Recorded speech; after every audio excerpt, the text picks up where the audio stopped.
la salvación, por lo tanto, la necesidad de los sacramentos, ese ámbito es precisamente la educación. Entonces, en ese contexto, yo voy a partir de lo absolutamente más elemental, ¿sí? Que es la creación, el pecado original y la redención. Se vuelve atrás. Y de cada uno de estos puntos, yo me puse dos ideas fundamentales porque así no me desvío y me atengo al tiempo, ¿no? Si uno toma la Sagrada Escritura, lo primero que aparece es precisamente el relato de la creación, ¿sí? De hecho, incluso en el orden de la filosofía hay algunos autores que dicen que esta es como la pregunta fundamental, ¿sí? ¿Por qué hay cosas y no nada? ¿Sí? ¿Por qué hay hombre en último término? O sea, y esa pregunta, como todo en filosofía y en teología, muy posiblemente es una pregunta que rara vez nos hemos planteado expresamente, pero es una pregunta que está implícita, que no podemos vivir sin responder, y que de hecho nosotros permanentemente vivimos según una cierta respuesta que hayamos dado, ¿sí? Es imposible no responder a esta pregunta. El fin de la creación, lo sabemos por la revelación, el fin de la creación es el mismo Dios, ¿sí? Un Dios que no es que necesite crear, sino que quiere comunicar su propia perfección, ¿sí? Si uno se pregunta ¿por qué existe el hombre? Esa pregunta, ¿por qué existe el hombre?, es absolutamente equivalente a la pregunta ¿por qué Dios crea al hombre? Y la respuesta a la pregunta ¿por qué Dios se da la molestia de crear al hombre? ¿Sí?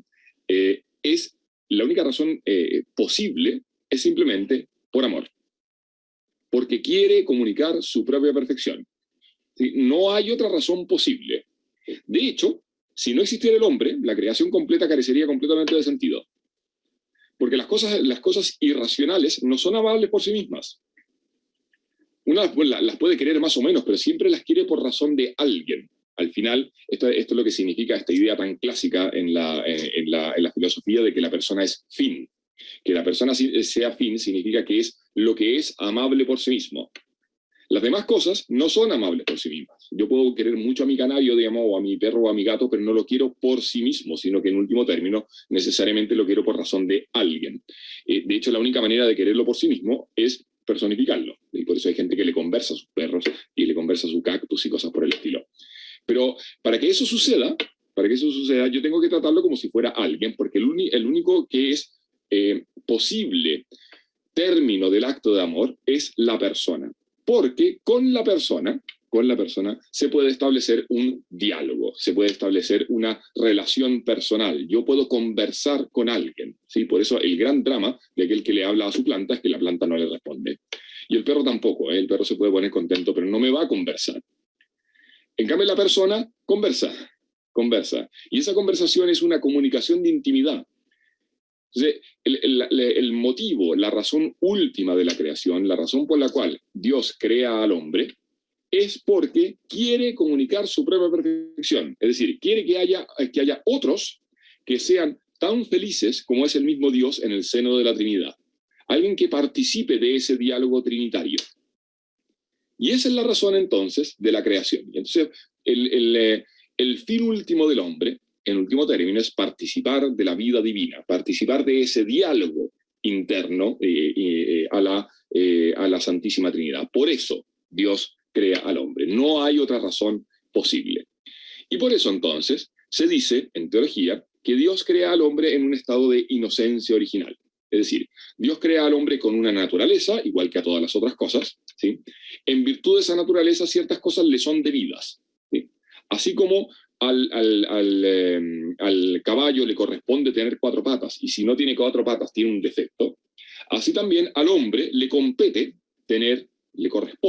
tener inteligencia, tener voluntad, tener emociones, tener un cuerpo con ciertas características. Son cosas que son propias de su naturaleza.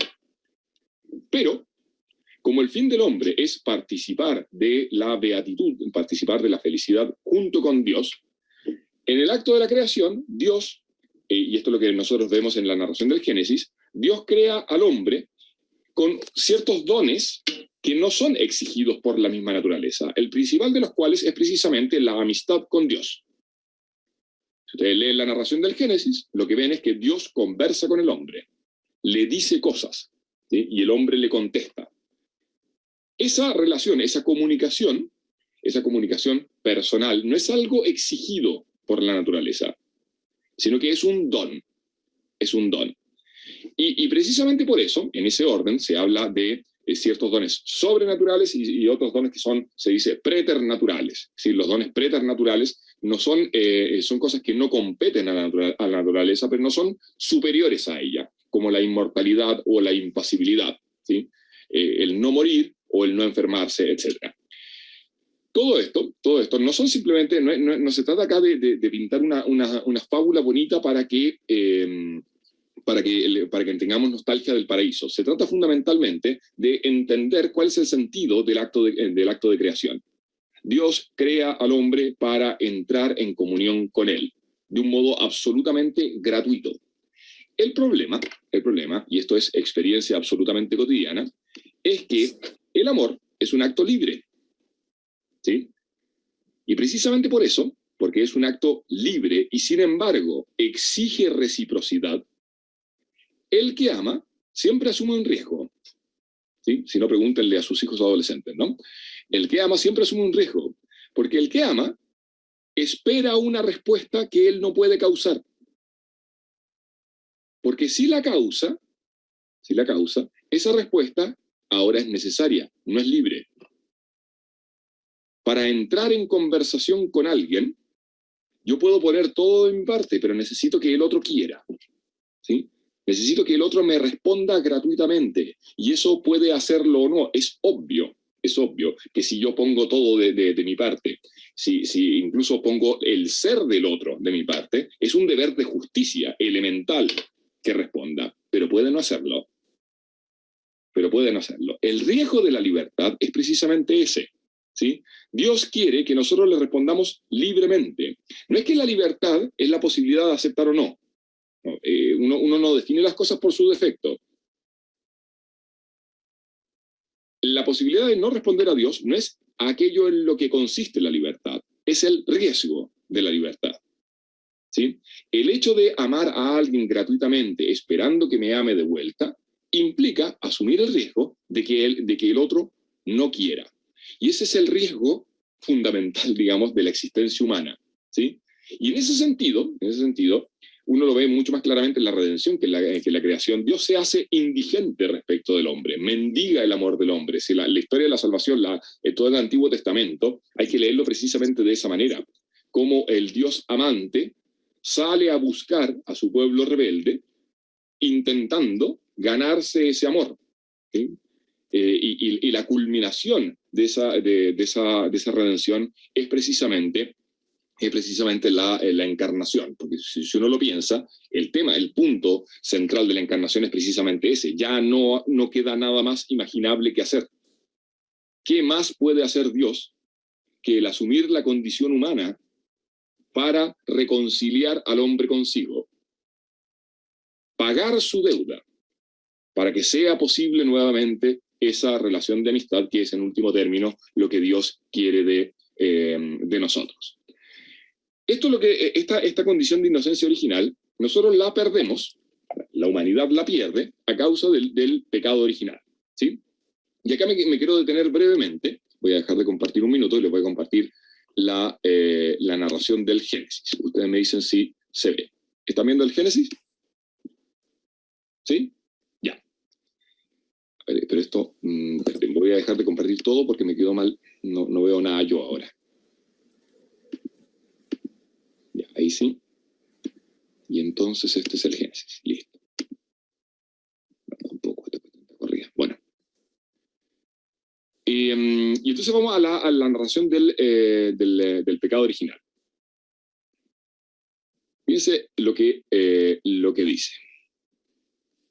Está aquí, Génesis 3. La serpiente, el más astuto de todos los animales del campo que Yahvé, Dios, había hecho, la serpiente era el más astuto de todos los animales del campo que Yahvé, Dios, había hecho. Dijo a la mujer, ¿cómo os ha dicho Dios que no comáis de ninguno de los árboles del jardín? Entonces empezamos mal porque empezamos con la mentira, ¿sí? Una mentira que hace sospechar de Dios, ¿sí? Quizás Dios no es ese que da gratuitamente, sino que Dios es ese que pone límites, ¿sí? Porque Dios dice, pueden comer de todos los árboles, ¿sí? Menos de ese. Y claro, la estratagema de la serpiente es transformar ese, ¿sí? Que es el límite natural de la condición de criatura, transformar ese en el foco de la atención, ¿sí? No es cierto que pueden comer de todos menos de ese, no, la pregunta es distinta. La pregunta centra la atención en el límite, inmediatamente. ¿Cómo os ha dicho Dios que no comáis de ninguno de los árboles del jardín? Y entonces la respuesta, da lo mismo que sea verdadera, ya centró la atención donde no tiene que estar, en el límite, ¿sí? Respondió la mujer a la serpiente, podemos comer del fruto de los árboles del jardín, de todos los árboles del jardín, mas del fruto del árbol que está en medio del jardín ha dicho Dios, no comáis de él, ni lo tocáis, porque so pena de muerte, es decir, si lo hacéis, moriréis, ¿sí? El efecto es la pérdida de la fuente de la vida, es decir, la muerte. Replicó la serpiente a la mujer, de ninguna manera moriréis. Es que Dios sabe muy bien que el día en que comáis de él se os abrirán los ojos, y seréis como dioses, conocedores del bien y del mal.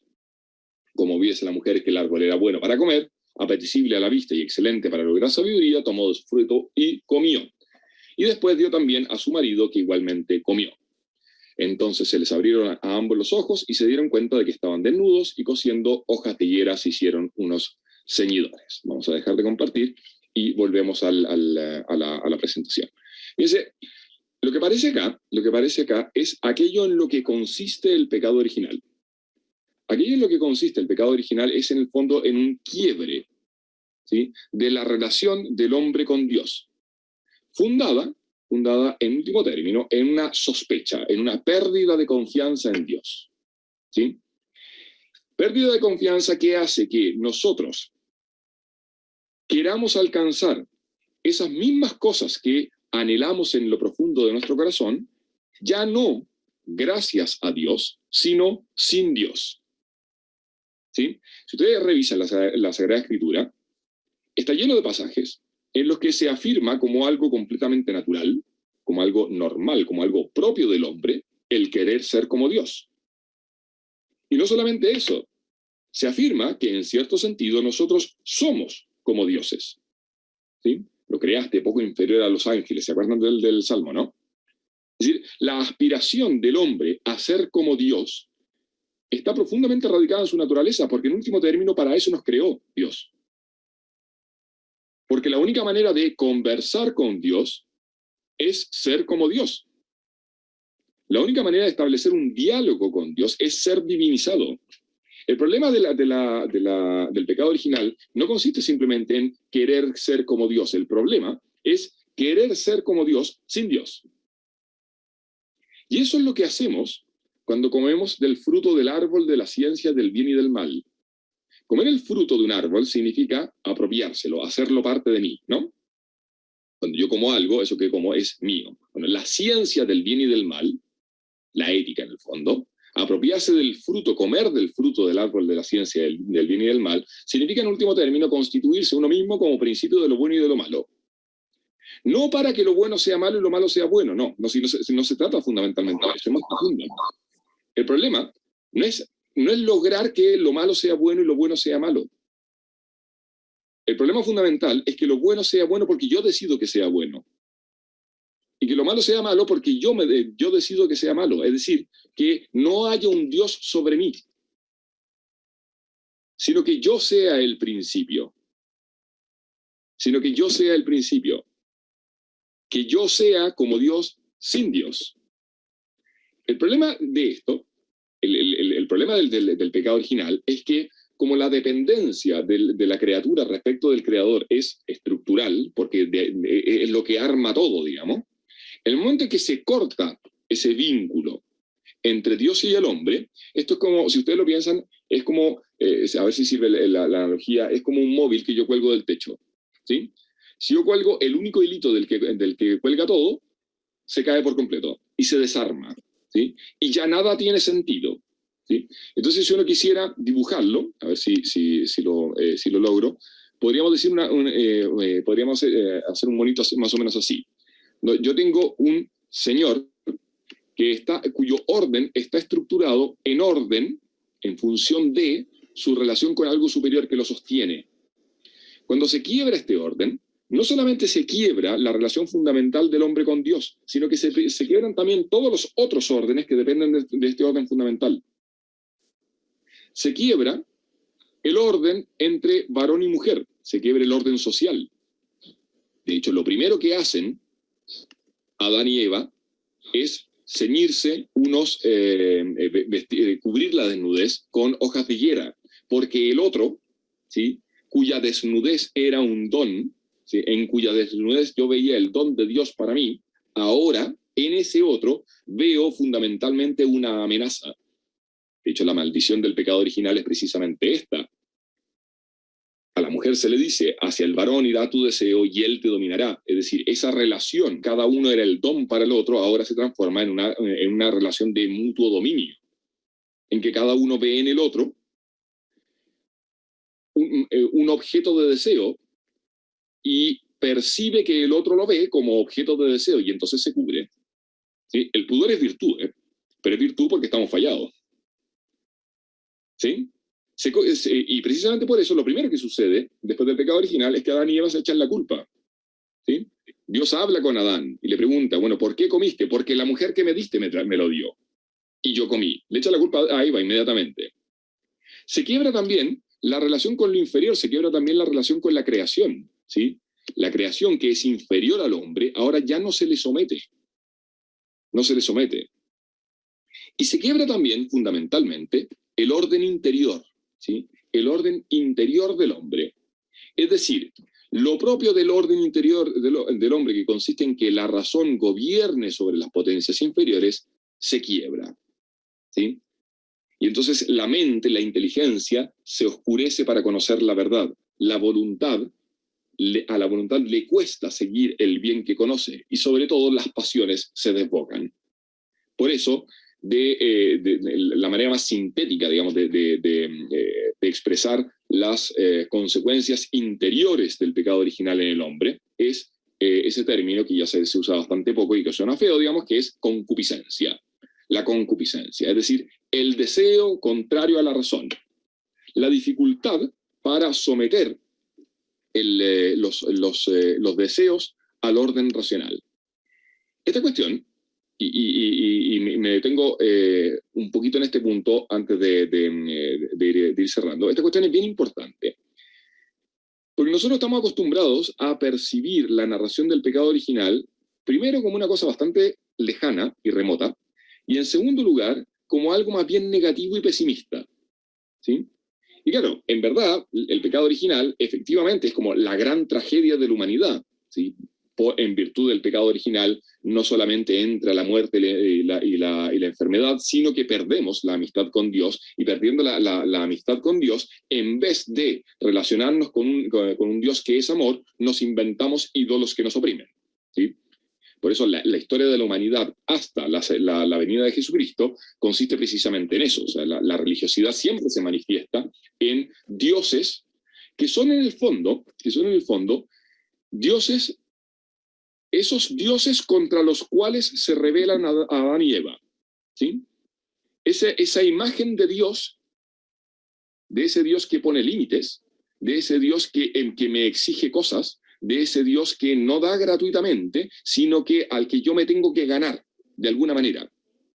Y claro, ante ese Dios, yo prefiero ser yo Dios, y corto el vínculo. ¿Sí? Por eso es tan importante la mentira de la serpiente que poníamos al comienzo. Así que Dios no te permite comer de ningún fruto. No es que no me permita, es que no me deja de ese, pero en el fondo el daño ya está hecho, porque la prohibición es percibida ya como algo arbitrario. Dios no es alguien que ama gratuitamente, sino alguien que molesta, ¿sí? Al que hay que ganarse de un cierto modo, y entonces el hombre, Adán, digamos, decide cortar ese vínculo, y lo que termina sucediendo es que quedamos absolutamente sometidos a otros dioses que funcionan con la lógica de la serpiente. Dioses a los cuales hay que servir, dioses que nos someten, que nos oprimen, que son tiranos arbitrarios. Y esa es la historia del politeísmo. ¿Sí? Entonces, es bastante lógico en este esquema que nuestra visión del pecado original sea profundamente pesimista, porque es, insisto, es la gran tragedia de la humanidad, y por eso hoy, sobre todo en el ámbito de la pedagogía de la religión, se tiende a omitir este tema. El punto es que pasan al menos dos cosas. Primero, la realidad del pecado original es difícilmente ignorable, porque de todos los dogmas de la fe, podríamos decirlo así, de todos los dogmas de la fe, es el único del cual tenemos experiencia absolutamente inmediata. Nosotros experimentamos las consecuencias del pecado original todos los días, en nosotros mismos y en los otros. No el pecado en sí mismo, quizá, pero sí sus consecuencias. ¿Sí? Experimentamos el problema del pecado original de modo absolutamente cotidiano, y si no, perdón por el ejemplo, yo siempre pongo el mismo, digamos, pero es bastante gráfico. Si no, estamos en agosto, ¿sí? Recuerden cuánto duraron sus propósitos en marzo. ¿Se acuerdan que todos ustedes comenzaron en marzo haciendo algún tipo de propósito? ¿Sí? Este año sí que voy a hacer no sé qué cosa, ¿no? ¿Cuánto duró? ¿Ese propósito no era sincero? Cambio el ejemplo. Piensen en algún defecto que tienen y quisieran no tener. Dejen de tenerlo. Decidan dejarlo de tenerlo. 1, 2, 3, ya no soy más copuchento.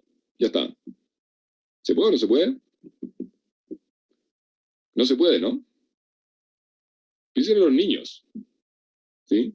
Piensen en las dificultades que tenemos para tomar y mantener cualquier tipo de decisión. Eso es el pecado original. No es solamente la guerra, el hambre y la enfermedad en el mundo. También, pero es que el problema es que la causa de la guerra, el hambre y la enfermedad en el mundo, en aquello de que depende de nosotros, es precisamente esto, el pecado en el que estamos instalados, cuya raíz es una debilidad absolutamente insuperable de nosotros mismos. Queremos y no podemos. ¿Sí? Hago el bien que no quiero, y el bien que quiero no lo hago. ¿Se acuerdan de San Pablo, no? Eso es la experiencia absolutamente cotidiana que nosotros tenemos del pecado original. Fíjense, es bien curioso porque uno podría describir la historia de Occidente en buena medida a partir de este esquema, ¿sí? Durante toda la edad antigua y lo que llamamos época medieval, el hombre estaba, fundamentalmente por el modo en que está constituida su cultura y por el modo en que habitualmente se vivía y se concebía el mundo, era un mundo en el que se partía de la base de la constatación de la necesidad de la salvación. Uno podría describir el proyecto de la modernidad, ¿sí? El proyecto ilustrado fundamentalmente, el proyecto del mito del progreso indefinido, etcétera, como la ilusión, ¿sí? O la promesa la promesa del hombre de una salvación causada exclusivamente por él mismo. No ya un Dios, una superstición que hay que superar, sino que nosotros mismos, por medio de la técnica, de la ciencia y del conocimiento, vamos a causar nuestra propia salvación. Esos discursos del progreso indefinido se derrumbaron definitivamente con las grandes tragedias del siglo XX. ¿Sí? Ese es como el valor simbólico, digamos, podríamos decir, de la bomba atómica. La bomba atómica es como el símbolo de ese fracaso del proyecto de una humanidad que confiaba en la tecnología. Claro, si uno piensa hoy en la mentalidad común entre los jóvenes y entre los adolescentes, el problema es que no creen necesitar ser salvados de nada. Lo cual no significa que su mundo sea perfecto, al contrario. Está lleno de miserias, y lo saben. Pero como que estamos resignados a que la cuestión no tiene más remedio, y entonces, bueno, comamos y bebamos que mañana moriremos, ¿no? El principal problema es ese. Es que hemos perdido la conciencia de la necesidad de ser salvados, pero en último término, la razón por la cual perdemos esa conciencia es exactamente la misma razón por la cual pecamos en el primer momento. Porque el reconocer que necesitamos ser salvados significa reconocer que no somos nosotros el principio, que somos dependientes y que por lo tanto necesitamos ser amados gratuitamente para ser salvados. ¿Sí? Y esa es entonces la estructura de la redención de Jesucristo. ¿Sí? La redención La redención uno la podría describir, perdón por el lenguaje poco riguroso, digamos, pero me parece que va a ser eficaz, como una especie de tapabocas de Dios al demonio, ¿sí?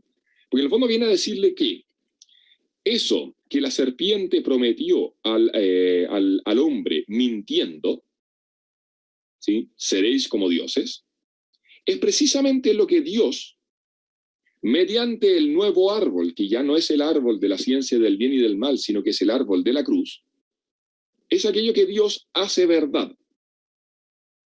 Pero ¿cómo lo hace verdad? Lo hace verdad, hace posible que el hombre efectivamente llegue a ser como Dios, mostrándole en qué consiste ser como Dios. Adán y Eva pecan porque quieren ser como Dios, pero quieren ser como el Dios que ellos se imaginaron que es Dios, un Dios tiránico, despótico, que hace en cada segundo lo que se le da la gana. La redención de Jesucristo viene a mostrarnos que ser como Dios no consiste en eso.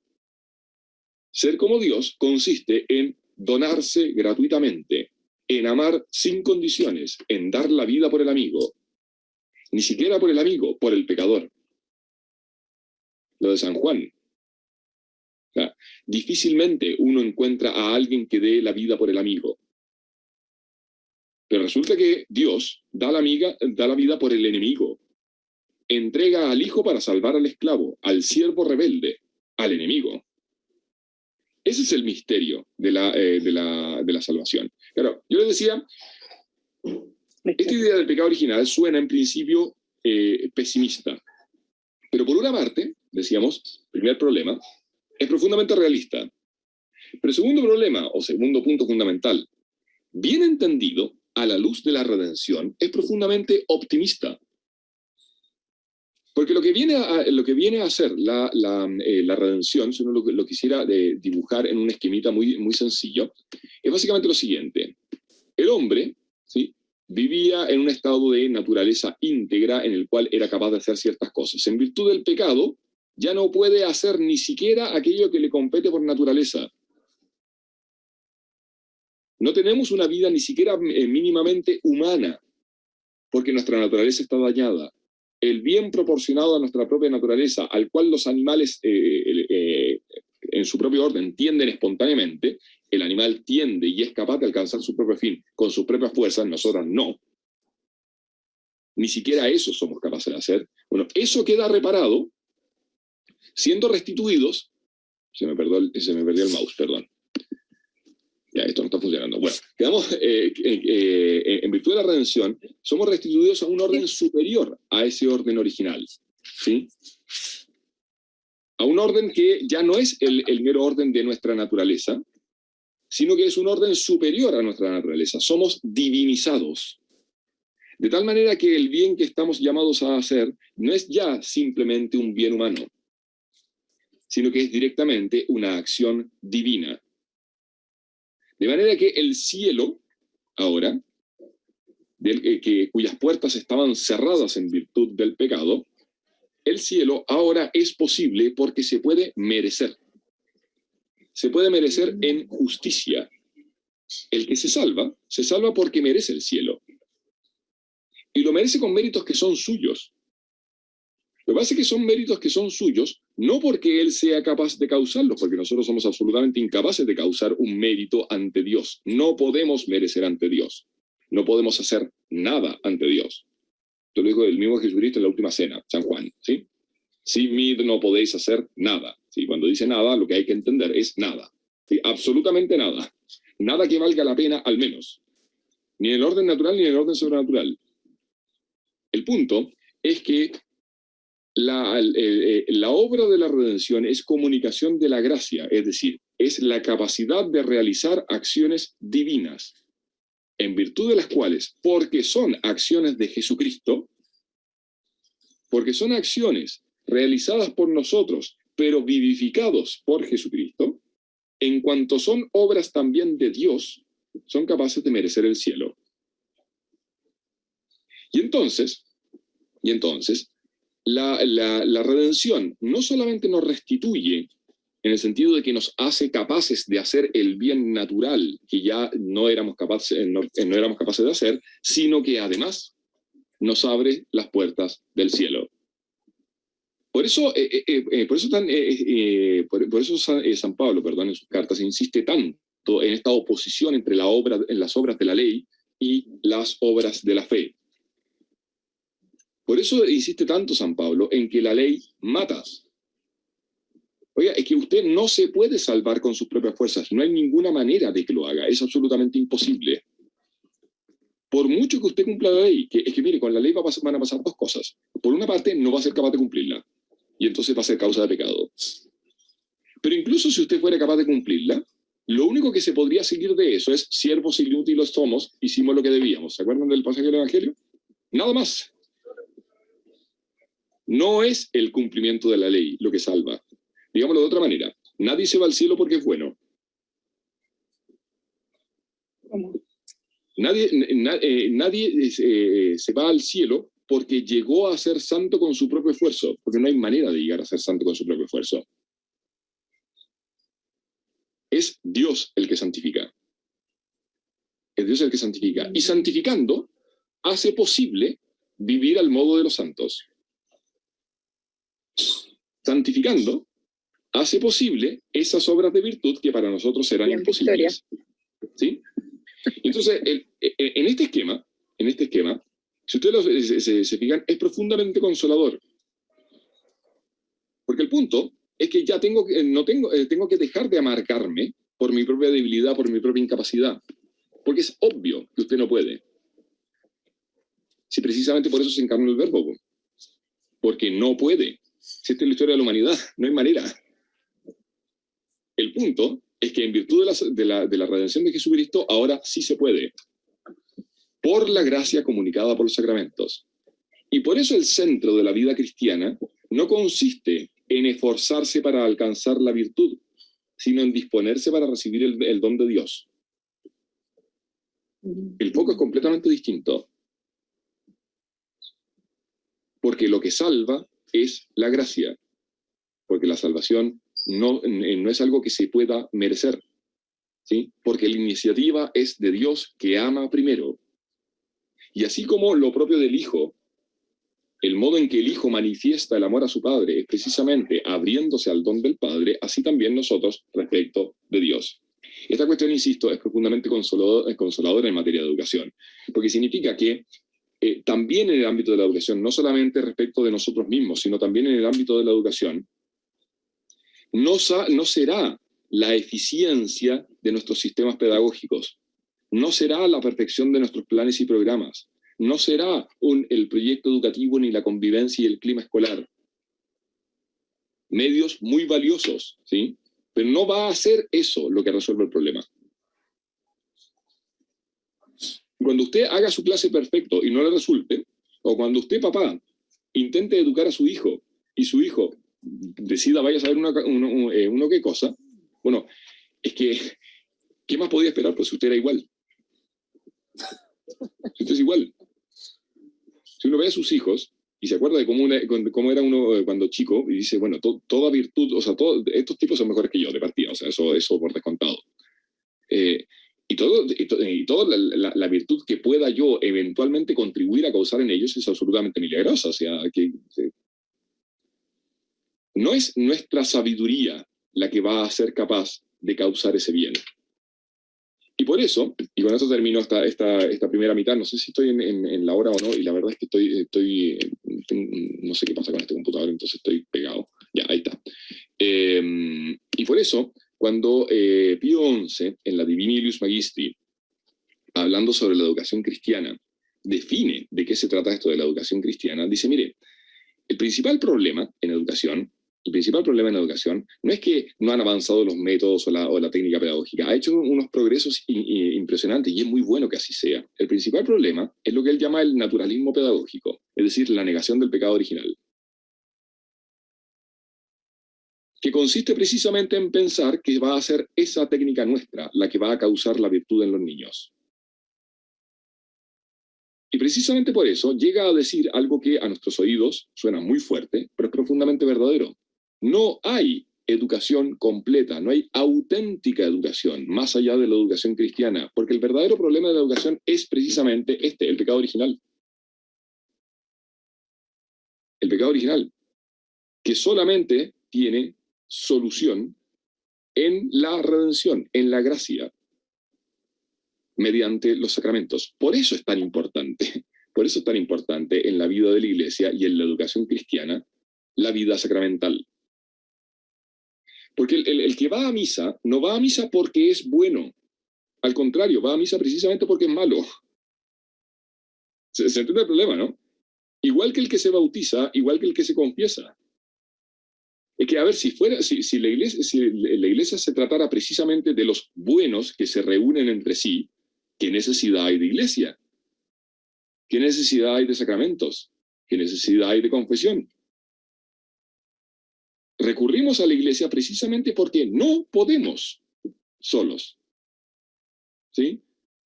Porque nosotros no somos nosotros los que somos capaces de hacernos buenos. Y por eso entonces es normal, es natural, es como de perogrullo, digamos, que el centro del proceso educativo tenga que ser precisamente la comunicación de la fe. Mucho más que todos los otros bienes humanos, que por favor son bienes, son bienes. Pero no son lo esencial, y son añadiduras. Y mal usados se pueden constituir como obstáculos. Ejemplo políticamente incorrectísimo y termino. El éxito profesional. Que a mi hijo le vaya bien en la, ¿cómo se va a llamar ahora?, prueba de transición, y que estudie una carrera extraordinaria. Oiga, es muy bueno, ojalá que resulte. Pero precisamente porque no es el bien, puede transformarse, ojalá que no, en ocasión de mal. No es un bien absoluto. Y por lo tanto tampoco es la meta de la educación. Y fíjense, no es posible ser burro en matemáticas y ser un ingeniero exitoso. Pero es perfectamente posible ser burro en matemáticas y ser santo. ¿Se entiende la diferencia, no? Es perfectamente posible. Es decir, no es verdad, perdone, aquí me sale el profesor de colegio, no es razonable, que nosotros asumamos, al menos no con tanta facilidad, que un niño que no le va bien en matemáticas tiene un problema. ¿Se han dado cuenta que nos parece absolutamente obvio? No es verdad. No necesariamente. No necesariamente. Probablemente se le van a cerrar algunas puertas, probablemente se le van a abrir otras, pero no es el mal absoluto. Como es un bien humano ser bueno para las matemáticas y saber matemáticas, hay que hacer esfuerzos por enseñarle, por supuesto que sí, y hay que poner todas las medidas remediales, pero no es verdad que tiene un problema. No es verdad. Al menos no necesariamente. Porque no es esa la medida. La medida es otra. La medida es un bien humano que nosotros no somos capaces de causar a nosotros mismos y que recibimos de Dios, y que es perfectamente posible que alguien que es malo para las matemáticas o para lo que sea, digamos, tenga más plenamente. De hecho, perdón, y ahora sí que prometo que termino. De hecho, la historia de la salvación completa consiste en eso, en cómo Dios se elige los instrumentos más pequeños, más débiles, más lamentables, para hacer más evidente su obra. ¿Sí? Hay un pasaje en que ustedes quizás recordarán, en que sale el ejército de Israel a combatir contra el enemigo, y Dios le manda, me parece que era Gedeón, a dejar la mitad del ejército. Y después a mitad de camino le dice ya, manda al ejército a tomar agua. ¿Sí? Y entonces algunos se agachan y toman con la boca, y otros toman el agua con la mano. Bueno, los que la tomaron con la mano, para afuera.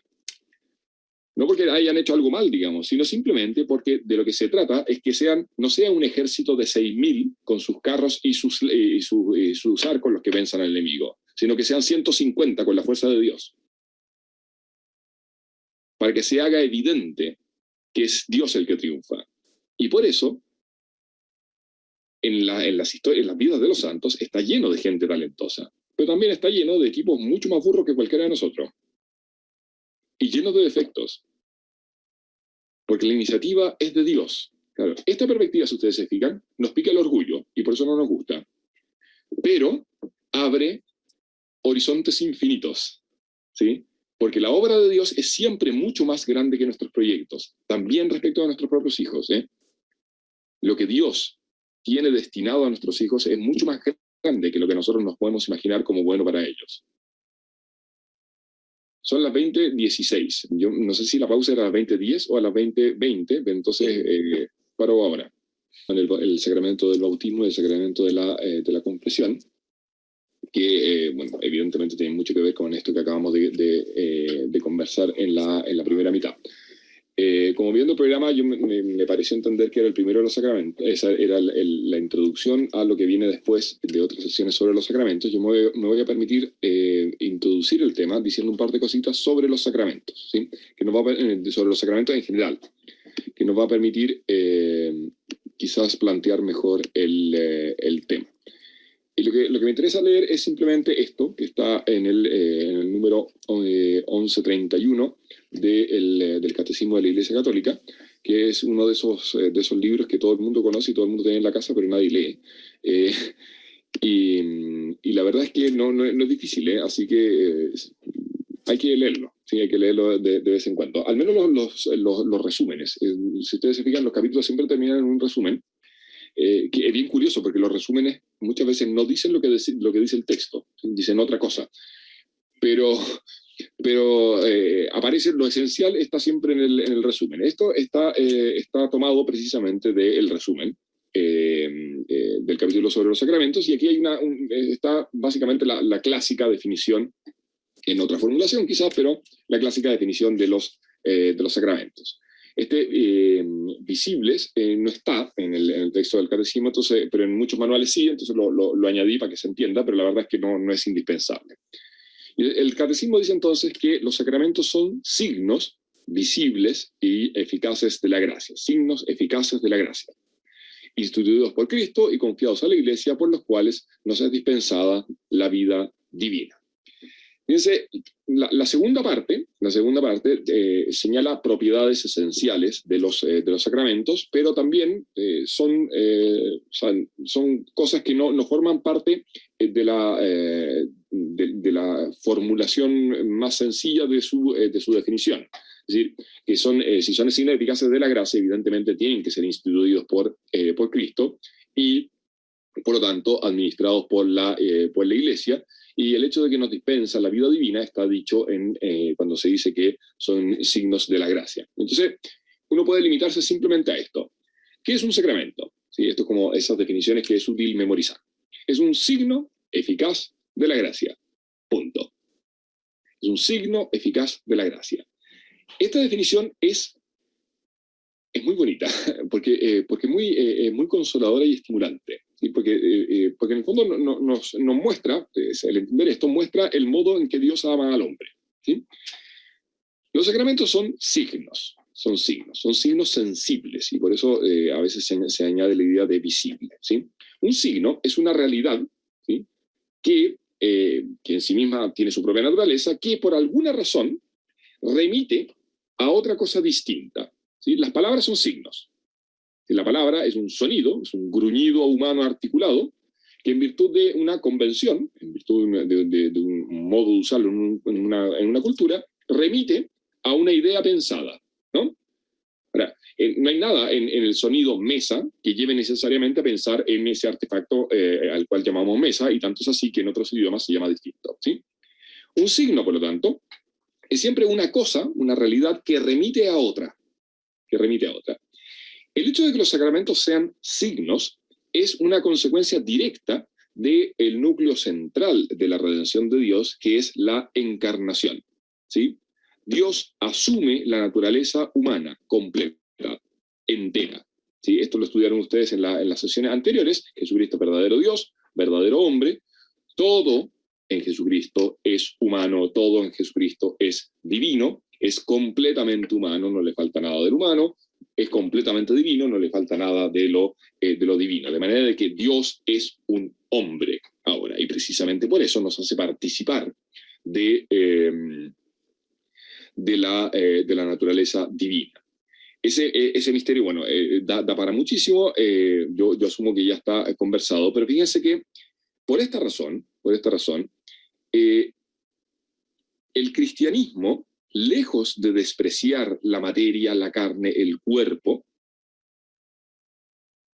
lo, digamos, reivindica y pone en su lugar y manifiesta la relevancia de la corporalidad humana, ¿sí? Cuando se dice que el verbo se hizo carne, la palabra carne es muy importante conservarla, ¿sí? Se hizo carne, es decir, una cosa que se toca, que se palpa, ¿sí? Que no solamente se palpa, sino que huele, ¿sí? Que tiene una consistencia y que es prosaicamente material, ¿sí? Eso es la encarnación. Cuando Jesucristo entra en la historia como hombre, y eso significa que vive en un lugar que uno lo puede ir a ver, y en ese lugar hace calor, ¿sí? Y en las noches hace frío, y a veces se cansaba y tenía hambre, y se puso contento y se puso triste. Entonces todo lo humano está incluido ahí. Y precisamente por eso, la pedagogía divina es muy sensible a nuestra necesidad digamos, a la corporalidad de nuestro mundo, a nuestra necesidad de signos sensibles. La gracia no se comunica de modo místico, misterioso e interior por ciertas revelaciones que uno tiene en un acceso de meditación trascendental. No, son signos, son cosas, ¿sí? Es agua, el agua que sale de la llave, ¿sí? Es vino, es pan, es aceite. Realidades absolutamente prosaicas, al alcance de todo el mundo, que se tocan, ¿sí? Esos signos son signos eficaces. Entonces, esta es la segunda palabrita. Lo propio de un signo es que remite a algo significado, ¿sí? Pero lo normal en un signo es que eso que es significado sea anterior al signo.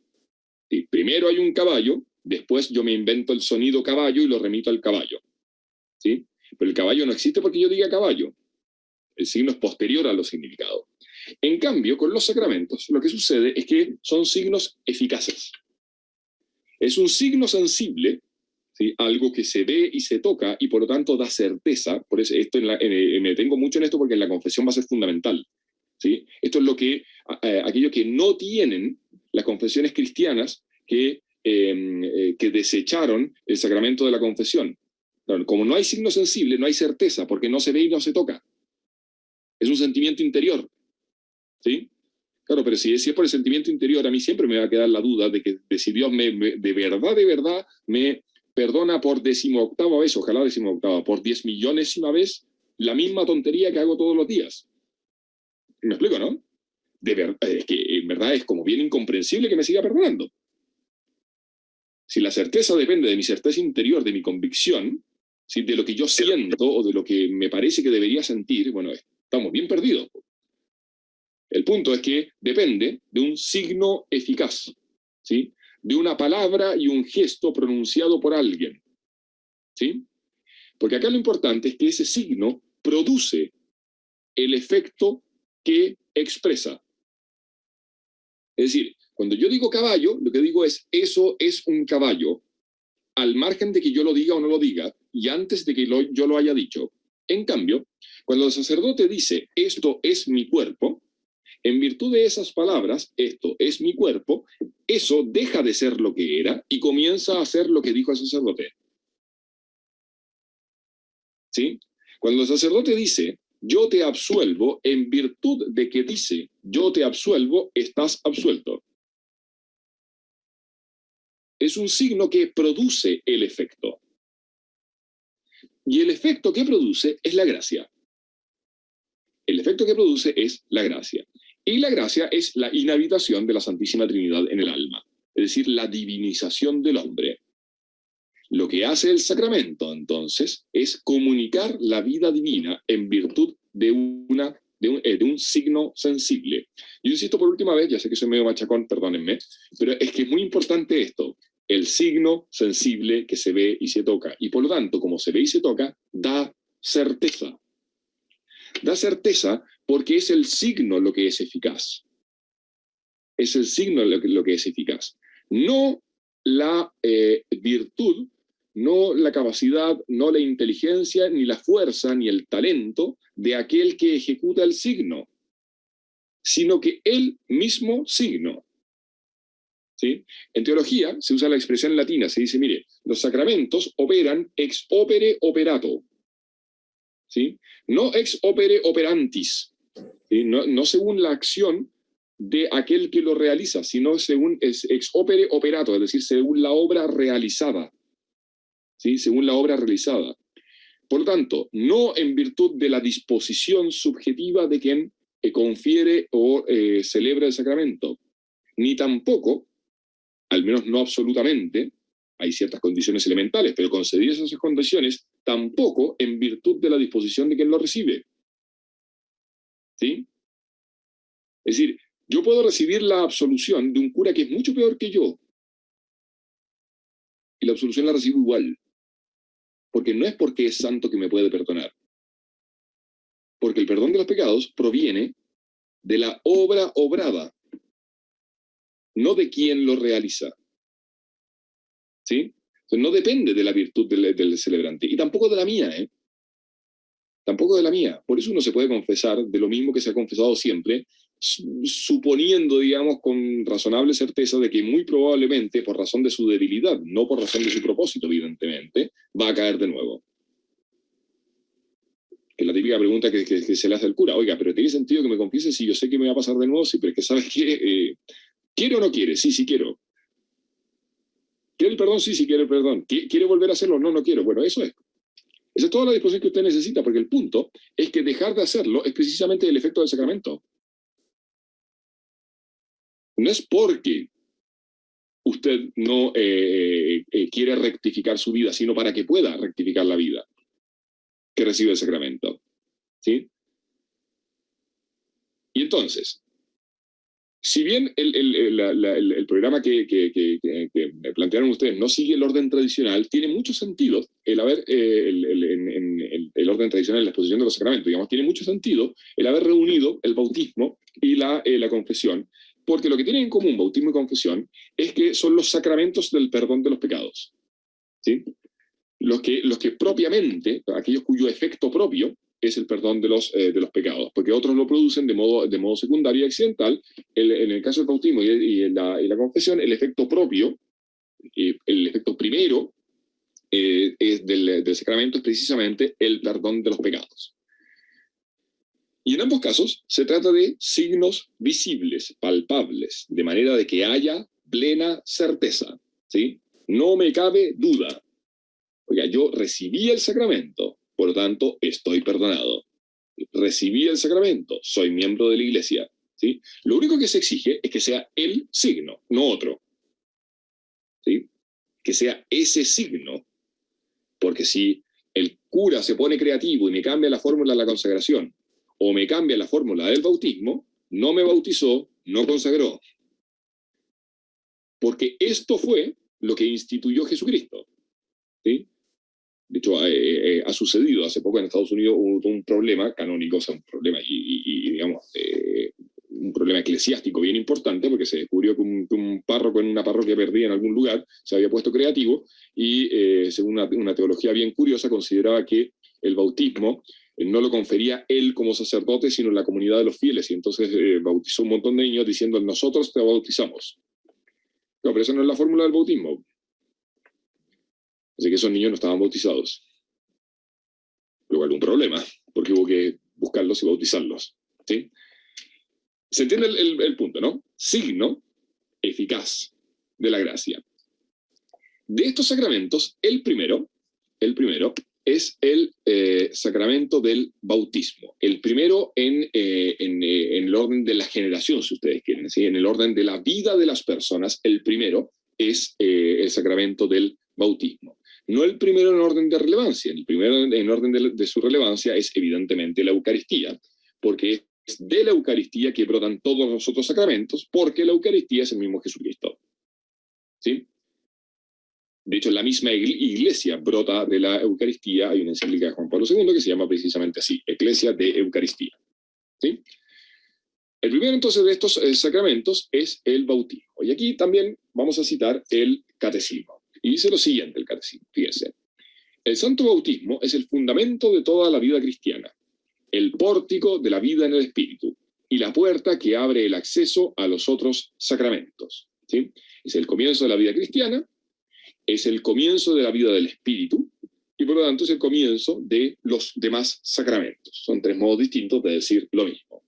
Y enuncia a continuación los efectos del bautismo. Por el bautismo somos liberados del pecado y regenerados como hijos de Dios. Llegamos a ser miembros de Cristo y somos incorporados a la Iglesia y hechos partícipes de su misión. ¿Sí? Y cita entonces al catecismo romano, que es el catecismo que se promulgó después del Concilio de Trento. El bautismo es el sacramento del nuevo nacimiento por el agua en la palabra, no es y la palabra, es in verbo. ¿Ya? Entonces, en este esquema, uno podría decir los efectos del bautismo son fundamentalmente los siguientes, que uno podría decir son tres, o agruparlos como cuatro. Primero, la remisión del pecado original. ¿Sí? La remisión del pecado original y por tanto de todos los pecados que se siguen del pecado original. El bautismo perdona los pecados. Nosotros estamos muy acostumbrados, y es muy bueno que sea así, a bautizar a los niños muy pronto. Es una costumbre muy sana. ¿Sí? Cuando no siempre sucedía así, porque mucha gente en las primeras épocas del cristianismo, la conversión muchas veces era de adultos, y en el caso de la conversión de adultos, el proceso, digamos, antes de la entrada de la iglesia era más largo, se hacía mucho más evidente este rasgo. Se hacía mucho más evidente porque en virtud del bautismo se perdonan todos los pecados de la vida previa y se comienza absolutamente de cero. ¿Sí? Es lo que significa en el rito del bautismo la vestidura blanca. ¿Sí? Y es lo que significa también la misma inmersión, como era originalmente, en el agua, que es en fondo es un sumergirse como en la muerte y renacer, ¿sí? Que es lo significado por el agua que lava, pero que claro, causa también una cierta muerte, pero al mismo tiempo da una nueva vida. El bautismo entonces tiene como primer efecto el perdón de los pecados y por lo tanto una vida nueva. Pero es una vida nueva no simplemente en el sentido de que vuelvo a vivir porque estaba muerto y entonces vuelvo a la vida que tenía antes, por decirlo así. Por eso es importante este simbolismo de la muerte en el bautismo, porque es la muerte del hombre viejo y el nacimiento de un nuevo hombre. Que el nuevo hombre, porque no es simplemente un hombre, sino que ahora es hijo de Dios. Y aquí, como prácticamente todas las verdades fundamentales de la fe, son de esas cosas que nosotros las decimos muy fácil, pero que si las entendiéramos de verdad nos caeríamos de espalda. ¿Sí? Es como cuando decimos que el verbo se hizo carne. Si uno entendiera eso, bueno, la idea de filiación divina, la idea de la filiación divina es absolutamente abrumadora. Pero fíjense, el problema es el siguiente. Lo propio de la paternidad, ¿sí? La paternidad consiste en comunicación de naturaleza, perdón. La paternidad consiste en comunicar una naturaleza. Es decir, es propio del hijo tener la misma naturaleza de su padre. Lo digo con ejemplo caricaturesco, si ustedes quieren. Un elefante no engendra cebras. ¿Sí? Un elefante engendra elefantes. Porque que un elefante sea padre significa que la naturaleza de elefante fue comunicada a un nuevo individuo que es tan elefante como el primero. Y se comunica la misma naturaleza. ¿Sí? Si no, cada paso de la generación significaría que se comunica menos. ¿Sí? No, se comunica exactamente la misma naturaleza. Por lo tanto, ser hijos de Dios, rigurosamente hablando, significa ser dioses. Significa vivir con la vida divina. Que no lo percibamos es un problema distinto. ¿Sí? Pero la dignidad del bautizado es completamente distinta de la mera dignidad de la criatura. Y no es verdad que somos todos hijos de Dios en este sentido. Somos todos hijos de Dios en un sentido lato, amplio, ¿sí? Muy genérico, y muy poco, o sea, mucho menos profundo, en el sentido de que somos criaturas de Dios y hemos recibido la naturaleza humana por creación. Pero la naturaleza que recibimos en el acto de creación es la naturaleza humana, que no es la naturaleza divina. En virtud de la filiación divina, lo que surge es una nueva criatura. Es más grande, es más difícil, es más grandioso hacer Dios de una criatura que hacer una criatura a partir de nada. Es decir, es más grande lo que sucede en el bautismo que lo que sucede en el momento de la creación. Porque es mayor la distancia entre la criatura y Dios que entre la criatura y nada. La idea de la filiación divina es muy potente y hay que tratar de meditar qué significa esto. Y esto es lo que quiere decir, o sea, esto es lo que se manifiesta en esta idea que está en las cartas de San Juan, de que en realidad no tenemos mucha idea de lo que somos, ¿sí? Y que vamos a entender lo que somos cuando veamos a Dios cara a cara. Solamente en ese momento se manifestará aquello que llegaremos a ser, aquello que somos de modo incoado y que se realizará plenamente en la contemplación directa de Dios, porque entonces seremos plenamente deificados. Pero claro, es en virtud de esta filiación divina que podemos hacer obras divinas que merecen el cielo. ¿Sí? No por razón de nuestros méritos o de nuestra fuerza, sino por razón de nuestra filiación divina. Y entonces, porque somos hijos de Dios, merecemos con Jesucristo aquello que pertenece al mismo Jesucristo. Jesucristo es Dios, es suyo el cielo. Nosotros somos coherederos del cielo porque hemos sido divinizados. Porque en el acto de asumir Dios la naturaleza humana, hace posible que la naturaleza humana se haga partícipe de la naturaleza divina. ¿Sí? Este admirable intercambio, el peor negocio de la historia, digamos, en que hay uno que da absolutamente todo y el otro simplemente recibe. Simplemente recibe. Entonces, todo el título de esta exposición completa era básicamente ese, ¿no? Los fundamentos de la vida cristiana. Bueno, ese es el fundamento de la vida cristiana. Disponerse a recibir. Disponerse a recibir. Pero lo que pasa es que la única manera de disponerse a recibir es asumir que no se tiene. Y claro, uno percibe naturalmente el no tener como es decir, la propia miseria como un mal. Bueno, la razón por la cual Santa Teresita del Niño Jesús fue proclamada doctora de la Iglesia es porque vino a recordar al mundo, sobre todo al mundo moderno, precisamente esto, que esa pequeñez, esa miseria, ¿sí? Esa precariedad de la criatura, es algo que debe ser amado, porque es la condición para ser salvado. Porque mientras menos tengo, más necesito de Dios, y mientras más necesito de Dios, más recibiré.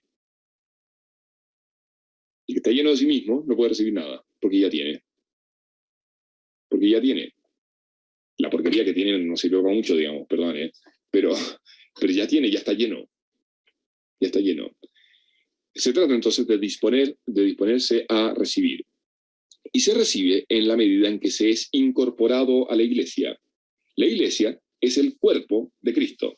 ¿Sí? Es el cuerpo místico de Cristo, del cual Él es cabeza y por lo tanto se es vivificado solamente en la medida en que se pertenezca a la Iglesia. La pregunta que aparece siempre acá es ¿qué pasa con aquel que no pertenece a la Iglesia sin culpa? Y el catecismo es muy explícito en esto. Aquel que no pertenece a la Iglesia sin culpa, bueno, quizás pertenece a la Iglesia sin saberlo o sin que nosotros lo sepamos, porque nosotros tenemos certeza de que fuera de la Iglesia, de que la Iglesia es, en virtud de los sacramentos, aquella en virtud de la cual alguien puede salvarse. Pero no sabemos si los límites de la Iglesia son lo mismo que los límites visibles de la Iglesia.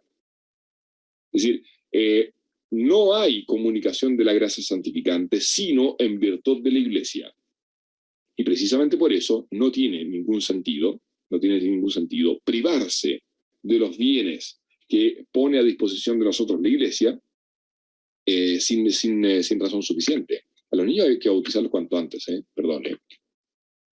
Yo tuve la suerte de que uno de mis hijos nació en pandemia, y como era muy difícil obtener los sacramentos en pandemia, lo bautizaron el mismo día que nació en la clínica. Fantástico. Sí, por supuesto que como nosotros somos lo que somos, o sobre todo yo, nos demoramos 1000 años en lograr terminar los ritos complementarios, pero estaba bautizado el día que nació. No hay ninguna razón sensata, digamos, para postergar el sacramento del bautismo pudiendo no hacerlo. Porque el problema es que hay que entender de qué se trata. Y de lo que se trata es precisamente esto, de que un hombre pueda participar de la naturaleza divina, pueda ser divinizado, se haga hijo de Dios y sea incorporado a la Iglesia.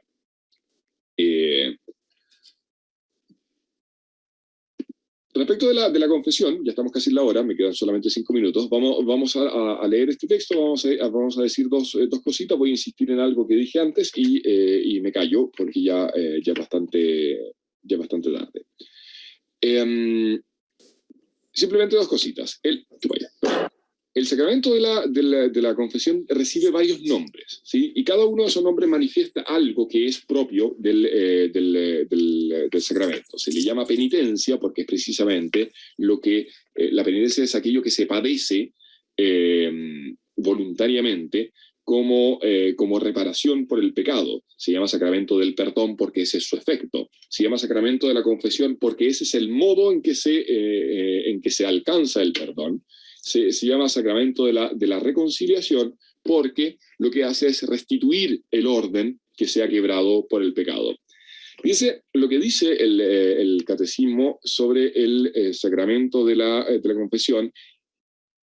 Básicamente es una consecuencia de todo lo que veníamos diciendo antes, sobre todo en la primera mitad. Fíjense, el sano realismo del catecismo de la antropología de la Iglesia y la misericordia de la Iglesia, es decir, la misericordia de Dios manifestada en la Iglesia. Lo que dice es lo siguiente: la conversión a Cristo, el nuevo nacimiento por el bautismo, el don del Espíritu Santo, es decir, la confirmación, el cuerpo y la sangre de Cristo, es decir, el alimento de la Eucaristía, recibidos como alimento, nos han hecho santos e inmaculados ante Él. Como la Iglesia misma, esposa de Cristo, es santa e inmaculada ante Él. ¿Sí? Estos son los sacramentos que nos vivifican, ¿sí? Son sacramentos de vida. La Eucaristía y la confirmación son sacramentos de vivos, el bautismo no, pero es el sacramento que nos da en primer lugar la vida. Sin embargo, la vida nueva recibida en la iniciación cristiana no suprimió la fragilidad y la debilidad de la naturaleza humana. Es decir, quedan los efectos del pecado original, ni la inclinación al pecado que la tradición llama concupiscencia, y que permanece en los bautizados a fin de que sirva de prueba en ellos en el combate de la vida cristiana, ayudados por la gracia de Dios. Esta lucha es la de la conversión con miras a la santidad y la vida eterna a la que el Señor no cesa de llamarnos. ¿Por qué hay confesión? Hay confesión porque hay pecado, y hay pecado porque, si bien el pecado original fue perdonado, y los pecados actuales también son perdonados por el bautismo, el daño en la naturaleza queda. ¿Sí? El daño en la naturaleza queda. La grandeza de Dios se manifiesta sobre todo en su capacidad de sacar bien del mal. ¿Sí? Y la disposición fundamental, la primera de las virtudes absolutamente indispensables para recibir cualquier don, es precisamente, como veníamos diciendo, la humildad. Bueno, la gracia de la confesión consiste precisamente en eso. Incluso el propio pecado es la ocasión para palpar, ¿sí? Palpar de modo absolutamente directo y cotidiano la propia debilidad y entonces la propia necesidad de la redención. Y por lo tanto la necesidad de un Dios que perdona no una vez, sino infinitas veces.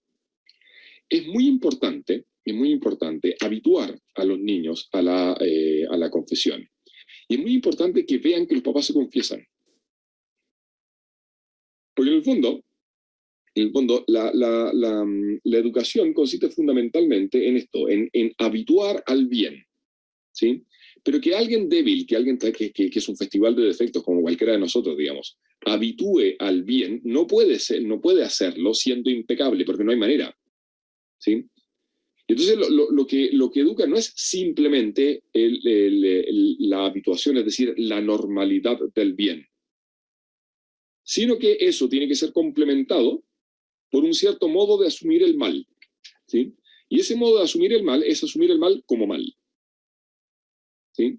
Es decir, así como educa el que el papá o la mamá sean razonablemente virtuosos, así también educan el que el niño experimente que aquellas cosas en las cuales el papá no es tan virtuoso son vividas como por el papá o por la mamá, no como algo legítimo, bueno, que pueda ser digno de ser conservado, sino como algo que él combate, ¿sí? Que él intenta mejorar, ¿sí? Algo por lo que pide perdón. Y no solamente pide perdón a aquel a quien ofende, sino que pide perdón fundamentalmente a Dios. Y pide perdón a Dios esperando que sea el mismo Dios el que lo haga capaz de superar eso, ¿sí?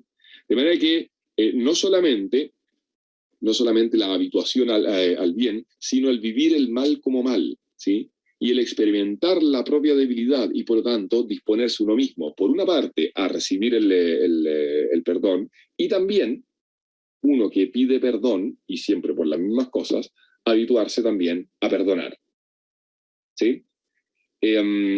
Sobre el sacramento de la confesión, evidentemente se pueden decir muchísimas más cosas. Me parece que en el contexto de la educación es fundamental esto, ¿sí? Es súper importante que como papás uno ponga a disposición de los niños, cuidando su intimidad, evidentemente, no metiéndose en su conciencia, pero que ponga y que facilite a los niños el acceso a la confesión. Es fundamental en un colegio que habitualmente pueda haber curas confesando, que sea normal pedirle perdón a Dios, que sea habitual el constatar que yo solo no puedo, ¿sí? Y que necesito permanentemente la ayuda de Dios, porque es Dios el que me salva, no mi propia fuerza, no mi propio mérito, ¿sí? Me parece que estamos ya en la hora, queda un solo minuto. Así que nada, pues si Carla está de acuerdo, yo creo que podemos terminar acá, ¿no? Bien, muchas gracias, Gonzalo. Bueno, le doy la palabra ahora sí para hacer alguna pregunta. Francisco Valenzuela. Francisco. Gracias, Carla. Hola, Gonzalo. Muchas gracias por tu exposición, muy buena.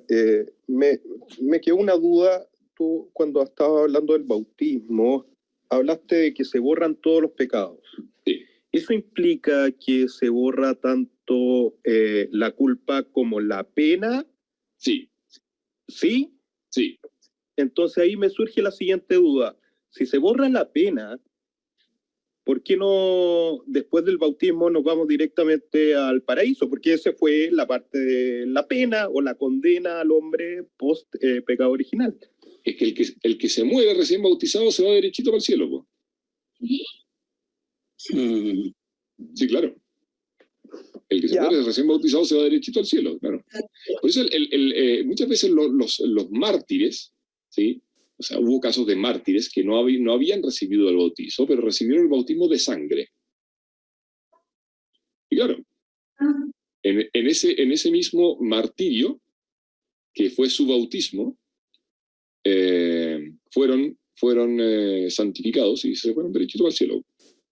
Hay un caso, me contaba la otra vez un cura amigo que no fue como de pasada la conversación, entonces no conocí el dato, pero es como para buscarlo. Una historia de me parece que era un mártir japonés que no me acuerdo bien la historia porque ya les digo, fue de pasadita, pero que la idea central me quedó dando vuelta, entonces pues, me parece muy, muy bonita y quiero buscarlo. Que durante mucho tiempo en su vida no fue admitido a la comunión porque ponle tú que era borracho, ¿sí? Y vivía borracho y cada vez que se confesaba a las 3 horas ya está tomando de nuevo y no se la podía consigo mismo y bueno, un desastre el pobre tipo. Hacía todo lo que podía, pero claro, no se la podía consigo mismo. Pero cuando comenzó la persecución, confesó la fe, murió mártir. Es santo. Es que es muy notable. Es muy notable porque muestra muy claramente cómo lo que salva es la misericordia de Dios. ¿Sí? Ayer me mandaba mi señora una cita de Santa Teresita a propósito de eso. A ver si la encuentro, perdón. Yo ya sé que estamos en la hora, así que el que se tenga que ir se va nomás. Pero miren. 2 citas.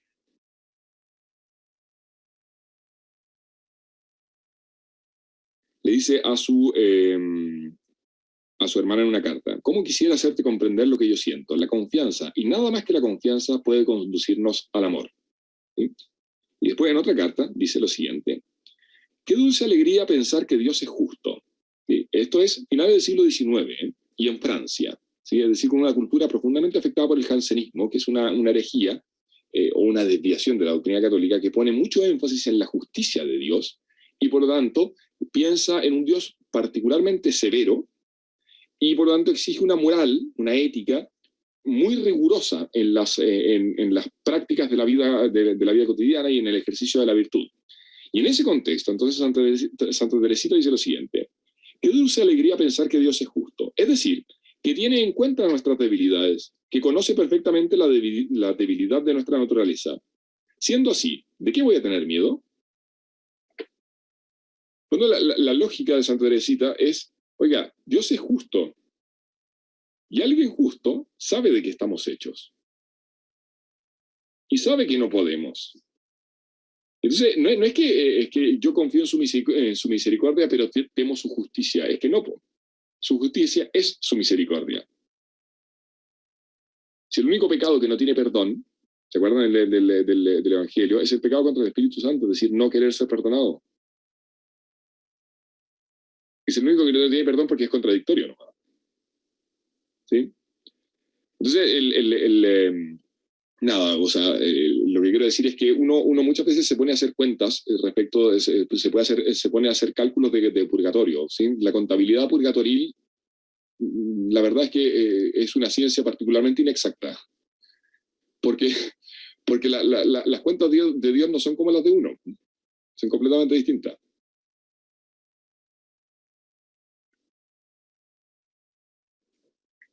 Bien, muchas gracias. Sí. ¿Quién más? ¿Otra pregunta? Sí, Carlos, yo, Lautaro. Perfecto, sí. Lautaro. Hola, buenas noches, Gonzalo. Muchas gracias por todo. Yo quisiera que nos hablara un poquito sobre el carácter del sacramento. Y particularmente también después sobre la apostasía. O sea, ¿qué sentido tiene la apostasía si el sacramento tiene carácter? Sí, a ver, el sacramento del bautismo, ¿sí?, imprime carácter. ¿Sí? Eso significa que se asume una condición que no se pierde.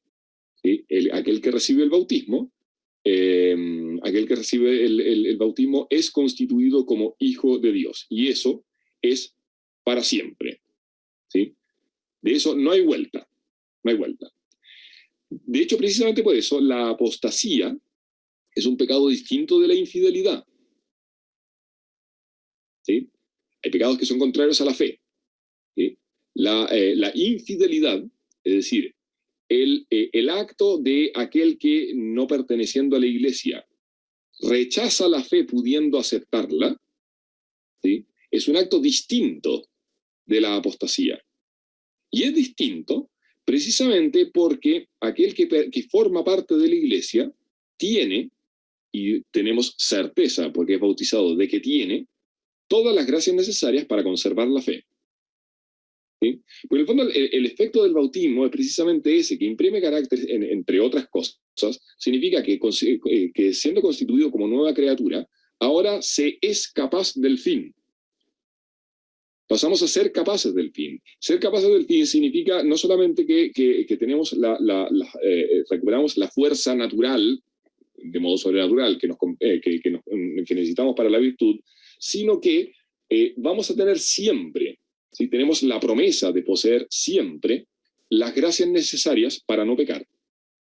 Y por eso el pecado siempre es culpa nuestra. Pero claro, el punto aquí está en que uno siempre piensa esto desde la iniciativa propia, y por eso me interesaba insistir tanto en este punto respecto de la confesión.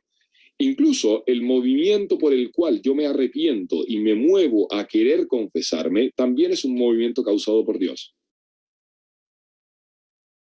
O sea, el movimiento hacia la contrición y la misma contrición son causadas por Dios en el bautizado. Y por eso es tan grave el pecado de apostasía, pero tiene perdón. Pero tiene perdón. Porque en el fondo el apóstata reniega, pero no pierde su condición de hijo. ¿Sí? Es hijo pródigo, pero hijo. Porque no se puede dejar de ser hijo. ¿Sí? Ok, muchas gracias. Gonzalo. Sí. A mí me llegó una pregunta por interno que me pidieron que te leyera. Entonces dice, a veces uno puede pensar que no ha hecho nada tan grave. Sí. ¿Cuál es el criterio para acudir al sacramento de la confesión? Me imagino esta pregunta. O sea, claro, lo que pasa es que ahí yo tendería a pensar hay un criterio subjetivo y un criterio objetivo. El criterio subjetivo es falla siempre. Total, para eso están los curas.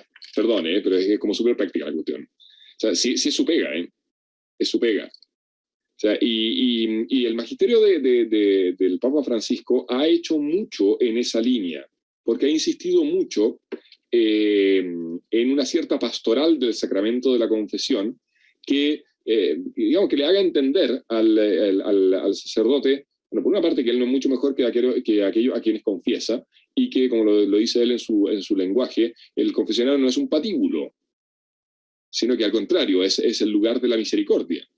Y en general da la impresión de que los curas lo han entendido bastante bien, al menos los que conozco yo, digamos.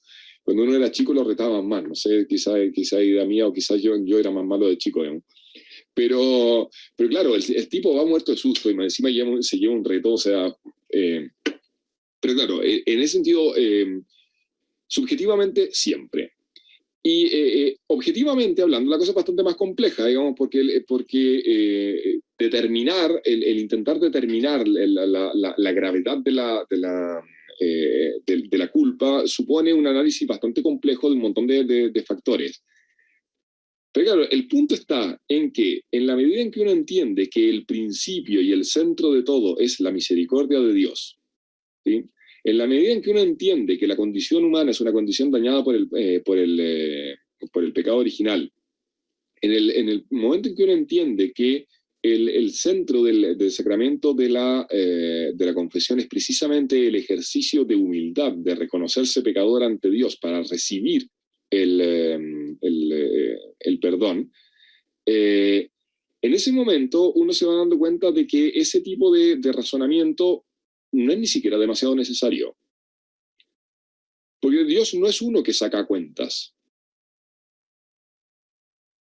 O sea, uno puede legítimamente preguntarse qué tan grave es o no un cierto acto. Pero Dios no necesita de eso para dar el perdón. Y la contrición tampoco es proporcional a la gravedad de la culpa. ¿Sí? Es decir, no es verdad que si yo hago algo muy grave tengo que estar más arrepentido que si yo hiciera algo menos grave. Si el punto acá, el motor, no es una proporción cuya medida es la justicia. Acá el motor es el amor al Padre. Y la verdad es que en el momento en que yo me doy cuenta de que aquel a quien ofendí, no es simplemente que falte un precepto y entonces me duele porque resulta que soy mucho peor de lo que yo pensaba. No, es que aquí el problema es que hay alguien que me ama y yo lo ofendí. En el momento en que uno entiende eso, la verdad es que todo duele, o todo debería doler. ¿Sí? Entonces la medida de qué tan grave sea Entonces, qué sé yo tengo un niño que le faltó el respeto al papá y después le pegó a la mamá. Mire, ¿sabe qué? No importa mucho cuál de los dos es más grave. O sea, si de verdad se dio cuenta de lo que hizo, está deshecho por ambas cosas y el cálculo de cuál es peor le sobra un poco, ¿sí? Porque lo que quiere es el perdón, punto. ¿Sí? Entonces, nosotros hemos sido educados en una noción un poco matemática, digamos, como lo que decíamos antes, como no un examen de conciencia, sino una especie de contabilidad de la conciencia. Y la cosa no funciona así.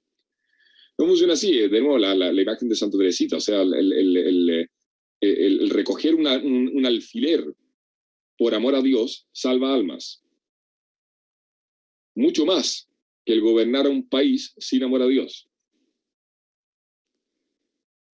Porque lo que vale en el acto meritorio es que es un acto de Dios, es un acto deificado. Y lo esencial en el pecado es la aversión a Dios y la conversión a la criatura. Eso es lo esencial.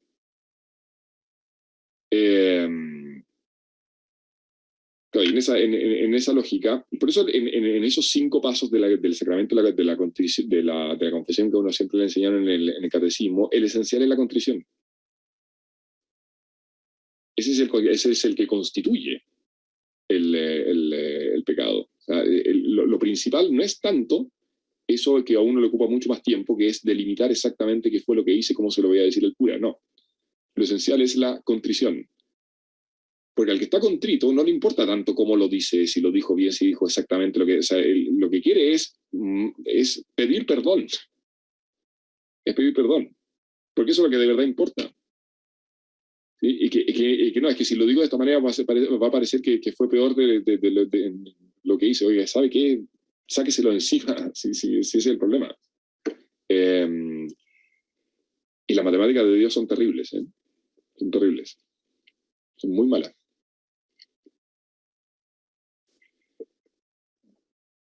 Muchas gracias, Gonzalo. ¿Quién más quiere hacer una pregunta? Una pregunta, Gonzalo.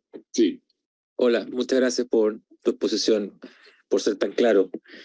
Hay una parte que no entendí bien, si me puedas repetir o explicar de nuevo.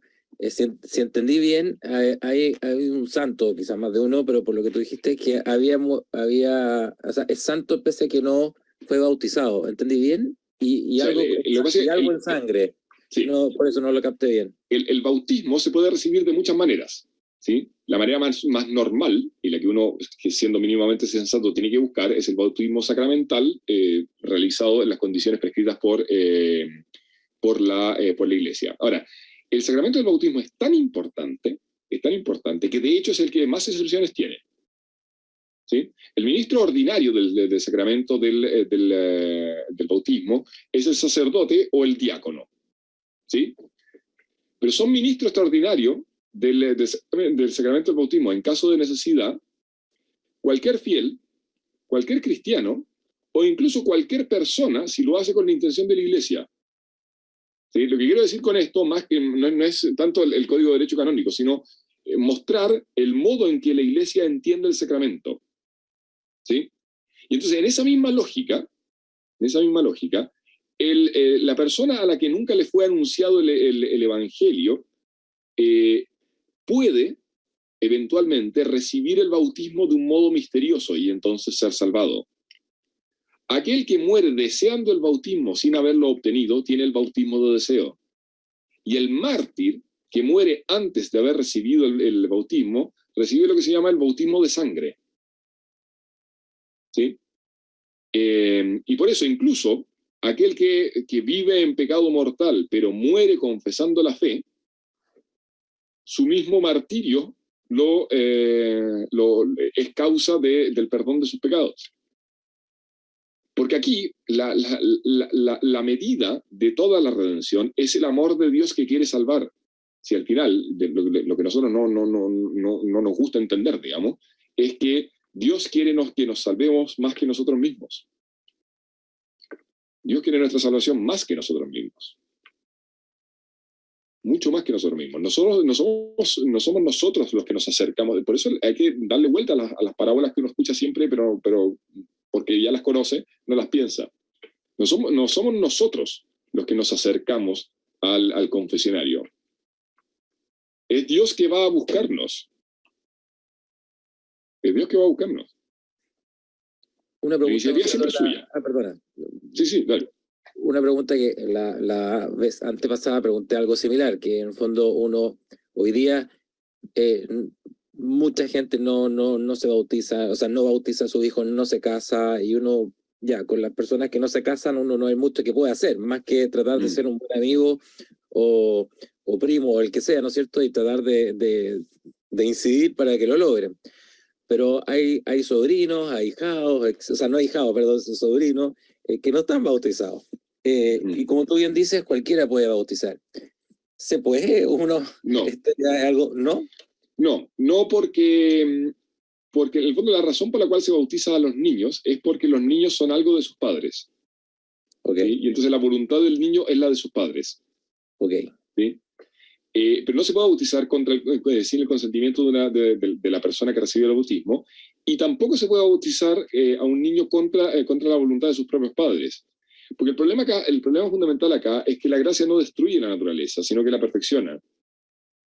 Y en ese sentido, la Iglesia es muy respetuosa del orden natural. Y entonces, si un papá no quiere bautizar a sus hijos, no es que sea más importante, pero es anterior el orden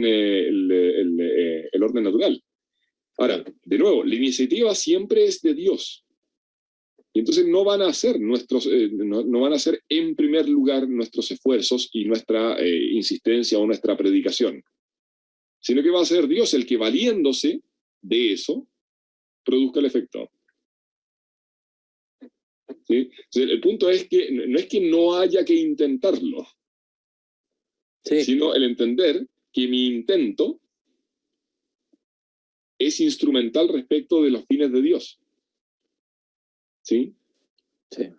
Porque es Él el que causa el querer y el obrar. Es la primacía de la gracia, es que es muy importante. Nosotros, sin darnos cuenta, somos súper pelagianos, ¿sí? O semipelagianos, o jansenistas, o todo lo que se quiera, digamos, pero lo tenemos muy metido. Sí. Muchas gracias. A ver, tiene la mano levantada Valentina y después Paolo. Entonces, le doy la palabra a Valentina. Hola, sí. Muchas gracias por la clase. Quería preguntar, como que algo que me queda un poco dando vuelta, entendiendo de que a través del bautismo como que Dios en el fondo puede actuar en nosotros, nos llenamos de su gracia. En el fondo, gracias a Él podemos hacer cosas en el fondo. Como una persona no bautizada, como que estudiando un poco más, estudiando un poco el ejemplo de los mártires que mueren sin el bautismo, ¿cómo, o sea, eso es, en el fondo esa persona que no estaba bautizada, igual logra tener gracia de Dios? Lo que pasa es que el principio siempre es que Dios ama primero. ¿Sí? Dios ama primero. Eso significa que el motor es siempre Dios. ¿Sí? Y es Dios el que mueve, el que causa la misma disposición a la justificación. Dios no solamente causa la justificación, el ser justificados, al recibir el ser santificados, sino también la disposición a hacerlo. ¿Sí? Entonces, esta persona actuó así, movida por Dios. Y su mérito es no haberse resistido. Es que es misterioso, pero el pensar en nuestra propia condición de criatura hace menos difícil entenderlo. Cuando la creación de Dios no consiste solamente en echar a andar un reloj, sino que consiste fundamentalmente en mantener las cosas siendo. ¿Sí? Y Dios actúa, el Espíritu Santo sopla donde quiera, ¿se acuerdan?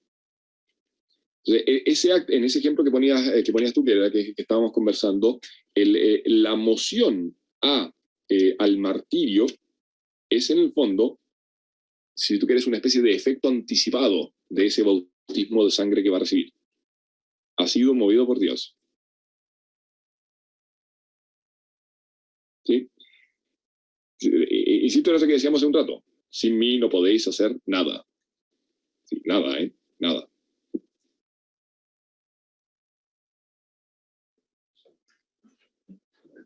Hola Gonzalo, te tengo una pregunta en relación con el sacramento de la confesión. Bueno, tú explicaste que en general, por la eficacia de los sacramentos, que estos operan ex opere operare, o sea, por la propia virtud del sacramento, porque es Dios quien le da la eficacia.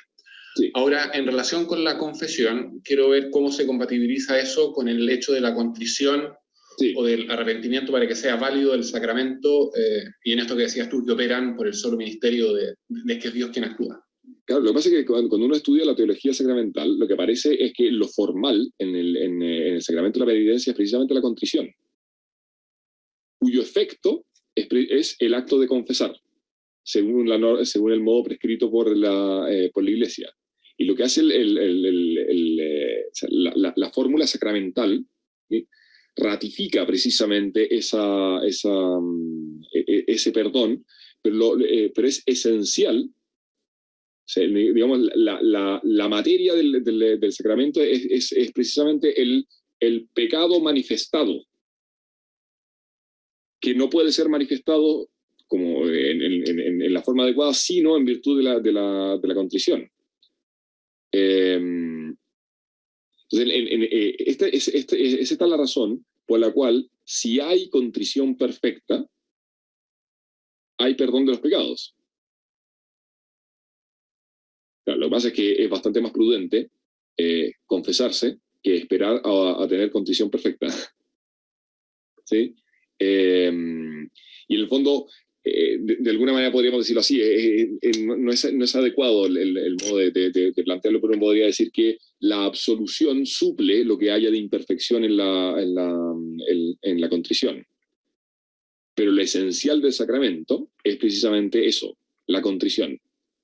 ¿Qué es lo que se pide finalmente? El estar efectivamente arrepentido. Ahora, el arrepentimiento consiste simplemente en querer no haber hecho eso.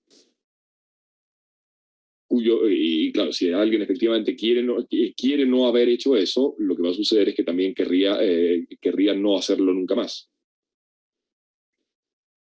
Pero Dios se preocupa de que sea fácil. ¿Sí? De que sea fácil. Y precisamente por eso da la absolución sacramental, para que aquello que hay de imperfección en mi propia disposición respecto del sacramento sea remediado por el mismo sacramento. Lo cual da mucha paz. Da mucha paz. O sea, una de las razones por las cuales es tan importante el sacramento de la confesión es precisamente esto que decíamos antes, que el mundo del humano está hecho de signos sensibles. Psicológicamente, nosotros necesitamos la certeza del perdón. Y esa certeza del perdón proviene precisamente de la confesión sacramental. La lógica de la confesión, de la confesión sacramental, es decir, del decirle los propios pecados a alguien que actúa in persona Christi, es muy sabia en esta lógica. Porque por una parte es de alguna manera como la contraparte del pecado, que es siempre un acto de orgullo, y entonces el medio habitual para el perdón es un acto de humildad, que es el decir. Pero además tiene esto de que da la plena certeza del perdón. Entonces, no es que en las iglesias protestantes no haya perdón de los pecados. El problema es que como no hay confesión sacramental, claro, no hay plena certeza del perdón, salvo que haya contrición perfecta. Y la contrición perfecta es difícil. O sea, digo, es difícil, es poco frecuente. Porque es un acto de virtud bastante extraordinario. Lo normal es que uno peca precisamente porque está dividido. ¿Se entiende eso, no? Uno peca precisamente porque, o sea, para poder pecar hay que saber que el acto es malo. ¿Sí? Y lo normal es que uno no quiera hacer un acto malo. Si uno efectivamente sabe que el acto es malo y lo quiere, significa que está hundido en el vicio. Lo normal es que uno está dividido. Uno quisiera no hacerlo, pero lo hace. ¿Sí? y está dividido consigo mismo. Lo habitual es que uno recurra también a la confesión, en parte, siendo tal como uno es, dividido. Y por eso no es impedimento para la confesión esa razonable, entre comillas, suposición o previsión de que uno a la próxima semana que se confiese se va a confesar exactamente de lo mismo. Entonces, perdón lo largo, pero al final tienes razón, lo esencial es la contrición. ¿Sí? Pero, dada la condición humana, la sabiduría de la Iglesia ha querido que el perdón se confiera en virtud de una absolución sacramental que tiene toda esta ventaja. Perfecto, muchas gracias.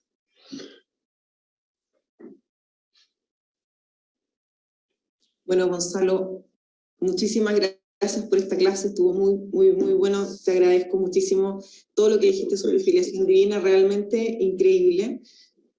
Bueno, y sobre los sacramentos también, pero muchísimas gracias de verdad, fue una extraordinaria exposición. Estamos terminando bien tarde, así que también le pido disculpas a todos, pero en realidad está demasiado interesante todo esto, así que, bueno, muchas gracias y nos vemos, nosotros continuamos la próxima clase el próximo jueves de manera presencial en el Colegio Montemar.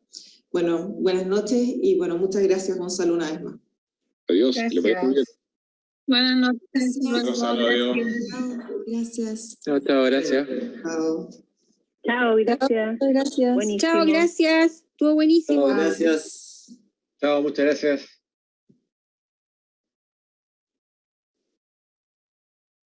Chao.